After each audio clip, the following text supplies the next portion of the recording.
Hi, my falcons. This is me, Dr. Deepa Rawat, and this series of aphorisms of organ of medicines. I am going to take one more aphorism today, that is aphorism number 4. So, let's begin with quoting the aphorism for you. He is likewise a preserver of health if he knows that deranged the health and cause the disease, how to remove them from the person in health. एक बहुत ही common saying है जो हम सब ने सुनी होगी, that is prevention is better than cure. यानी कि क्योर करने की ज़रूरत ही नहीं पड़नी चाहिए। We should prevent the disease to happen. And doctor Hahnemann said this about in this aphorism.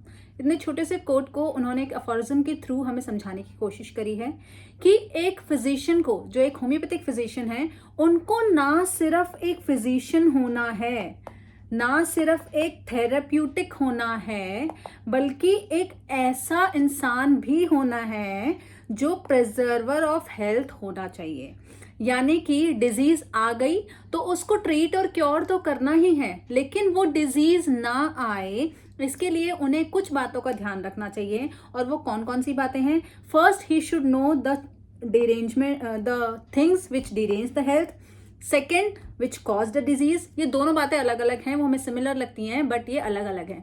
Derangement of health का मतलब है कि आपने कुछ बहुत ज़्यादा खा लिया या बाहर का खा लिया तो आपका थोड़ा सा पेट खराब हुआ, लूज मोशन लगे और 2-3 दिन बाद आप ठीक हुए, that is a derangement of health. लेकिन अगर वो एक फूड पॉइजनिंग है तो आपको इन्फेक्शन हो सकता है, अगर उसमें कोई वायरस है तो आपको वायरल डिजीज हो सकती है, उससे आपको टाइफाइड भी हो सकता है, एमोबियासिस भी हो सकता है, वो हमें डिजीज कॉज भी कर सकता है।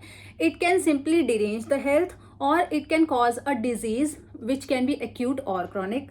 सेकेंडली, अगर वो हमारे एनवायरनमेंट में है या हमारे जो पेशेंट है उसमें आ चुका है तो उसको कैसे रिमूव करना है और पेशेंट को वापस से हेल्थी स्टेट में कैसे लेकर आना है, इस अफोरिज्म में डॉक्टर हैनीमैन ने ये समझाया है। So let's begin with the explanation of this aphorism. I tried to make it very simple, very crisp और tried to make a gist of the aphorism। अगर कभी aphorism एग्जाम में आए और आप उसके लिए शॉर्ट नोट लिख पाए। In aphorism 4, Dr. Henneman talked about the physician should not only cure the disease, but he should also be the preserver of health। देखिए, अगर हमारे पास थेरेपेटिक की तरह काम कब करेगा एक होम्योपैथिक फिजिशियन, या एक फिजिशियन की तरह तब कब काम करेगा? जब डिजीज पेशेंट को हो चुकी है और वो आपके पास ट्रीटमेंट लेने के लिए आया है। किसी कॉज की वजह से उसको डिजीज हो गई है और अब वो डिजीज्ड स्टेट में आपके पास आया है। उस कॉज की जरूरत अब उस डिजीज को मेंटेन करने के लिए नहीं है। फॉर एग्जाम्पल, छोटा सा एग्जाम्पल देते हैं कि अगर ठंडा पानी पीने की वजह से किसी पेशेंट को सोर थ्रोट हो गया है तो वो उस डिजीज को कॉज करने में ही उसका जो है वो योगदान है, उसको मेंटेन करने के लिए उसका योगदान नहीं है।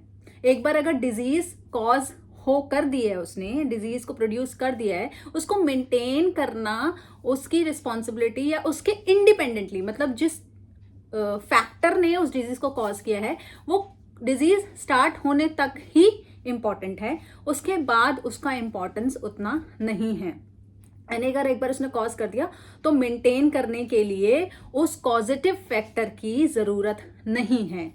तो हमें उसको जानना इतना इम्पॉर्टेंट क्यों है?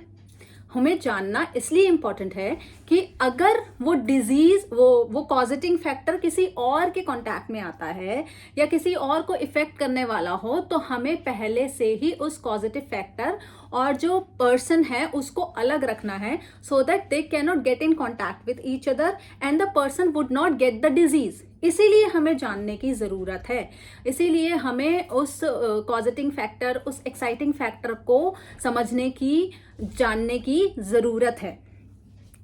Treatment and curing the disease is not the only mission of the physician that Hahnemann has talked about. He emphasizes on the importance of promotion of the health.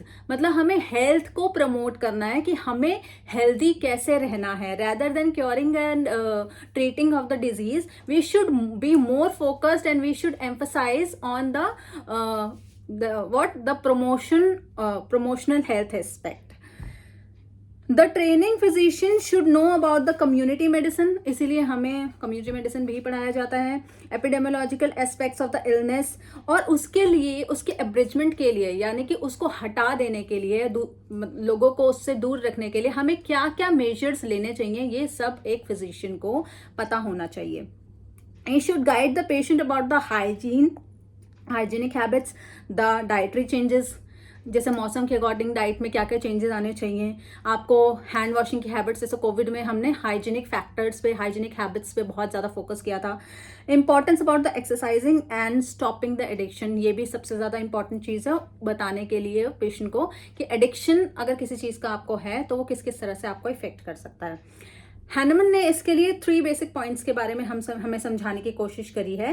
That knowledge of the things that deranges the health, उनका हमें knowledge होना चाहिए कि क्या हमारे patient, मतलब क्या हमारे कम्युनिटी, हमारी सोसाइटी की हेल्थ को खराब कर सकता है. सेकेंड इज, उन्होंने बोला है फर्स्ट तो क्या डिरेंज कर सकता है, सेकेंड क्या ऐसी चीज़ें हैं, क्या ऐसा फैक्टर्स हैं जिनकी वजह से डिजीज कॉज हो सकती है, चाहे वो क्रॉनिक हो चाहे वो एक्यूट हो.